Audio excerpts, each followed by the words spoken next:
সামনে, বিধানসভা নির্বাচন এখনো দিনক্ষণ ঘোষণা হয়নি, কিন্তু তার আগে পরিস্থিতি উত্তপ্ত বিভিন্ন জায়গায়, অর্থাৎ 4 জায়গার ছবি আপনাদের সামনে তুলে ধরবো।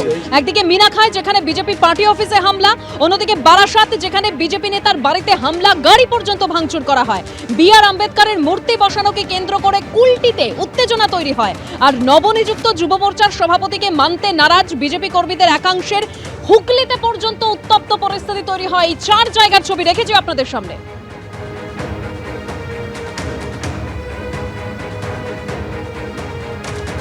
উত্তর 24 পরগনার এই দেখুন, এই যে ভিডিও ভাইরাল হয়েছে সেই ছবি রেখেছি আপনাদের সামনে। কিভাবে দেখুন বাইক ভাঙচুর করা হয়েছে বিজেপির পার্টি অফিসে, এভাবেই হামলা চালানো হয়েছে এবং বিজেপি অভিযোগ করছে তৃণমূলের বিরুদ্ধে। বিজেপির পার্টি অফিসে যখন বিজেপির নেতাকর্মীরা বৈঠক করছিল সেই বৈঠকের সময় হামলা হয়েছে বলে বিজেপির অভিযোগ, তৃণমূলের বিরুদ্ধে তারা অভিযোগ করছে।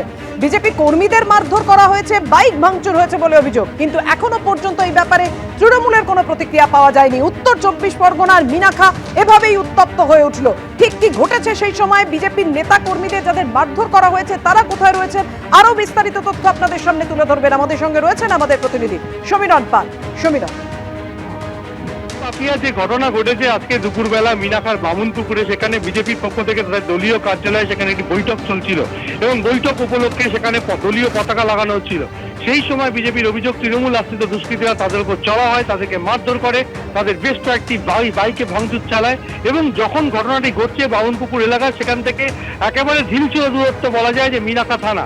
তাদের অভিযোগ এত বড় হামলার ঘটনা ঘটছে, তৃণমূল সমর্থকরা তাদের উপর হামলা চালাচ্ছে, সব জেনেও পুলিশ নির্বিকার ছিল, পুলিশের পক্ষ থেকে কোনো ব্যবস্থা নেওয়া হয়নি।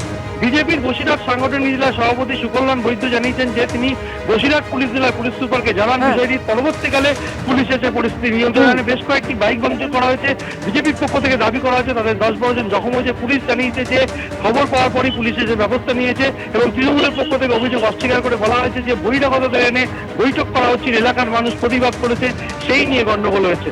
ধন্যবাদ তোমায়। বসিরহাটের বিজেপি সভাপতি সুকল্যাণ বৈদ্য তিনি কি জানিয়েছেন দেখুন। পার্টি অফিসে একটা মিটিং চলছিল, সেই মিটিং চলাকালীন তৃণমূলী হারমাদরা, স্থানীয় তৃণমূলী হারমাদ নেতা সাইফুদ্দিনের নেতৃত্বে সেই পার্টি অফিসে হামলা চালায় এবং আমাদের কর্মীদের প্রায় 30 থেকে 35টা বাইক ভাঙচুর করে। ঢিল ছোড়া দূরত্বে পুলিশের থানা, পুলিশ ওখানে দাঁড়িয়ে মজা দেখছিল। তারপর এসপি সাহেবের সাথে কথা বলার পর, এসপি সাহেবের উপর চাপ প্রয়োগ করার পর তারপর ওখানে ওসি সাহেব যায় এবং আমাদের কর্মীদেরকে রেস্কিউ করে। পুলিশ ডেলিবারেটলি, ইচ্ছাকৃতভাবে তৃণমূলের হারমাদদের দিয়ে আমাদের কর্মীদেরকে ওখানে হ্যারাস করার ব্যবস্থা করেছে। অর্থাৎ আপনারা শুনলেন বসিরহাটের বিজেপি সভাপতি, তিনি অভিযোগ করছেন যে নেপথ্যে রয়েছে পুলিশ, পুলিশই তৃণমূলের হারমাদদের দিয়ে বিজেপির ওপর হামলার ঘটনা ঘটিয়েছে, যেটা বিজেপির অভিযোগ। স্থানীয় তৃণমূল নেতা তার কি বক্তব্য রাখবো আপনাদের সামনে। বিজেপি কিন্তু বহিরাগত লোকজন নিয়ে ওখানে ঝামেলা টামেলা করছিল, তো তারপর শুনলাম যে ওকে কারা গেছিল, গিয়ে ঝামেলা টামেলা করছিল, তখন গিয়ে আবার আমি নিজে থেকে থানার লোকজনের থেকে সঙ্গে থেকে আবার সঙ্গে করে দেওয়া হলো, আবার যে যার মতো চলে গেল। কোনো পলিটিক্যাল কোনো ইস্যু টিস্যু নয়, তবে বিজেপির লোকজন কিছু বহিরাগত লোকজন নিয়ে এসেছিল, এসে ওখানে ঝামেলা করছিল, তো ওনার লোকাল কিছু লোকজন গিয়ে সেটাকে যাতে না করে সেরকম কিছু সেটাই বললো। তারপর আমি আবার কাছাকাছি ছিলাম, গিয়ে আবার উভয় পক্ষে তখন আমি ফিরে আসতে দেখলাম। এবিপি আনন্দ এগিয়ে থাকে, এগিয়ে রাখে।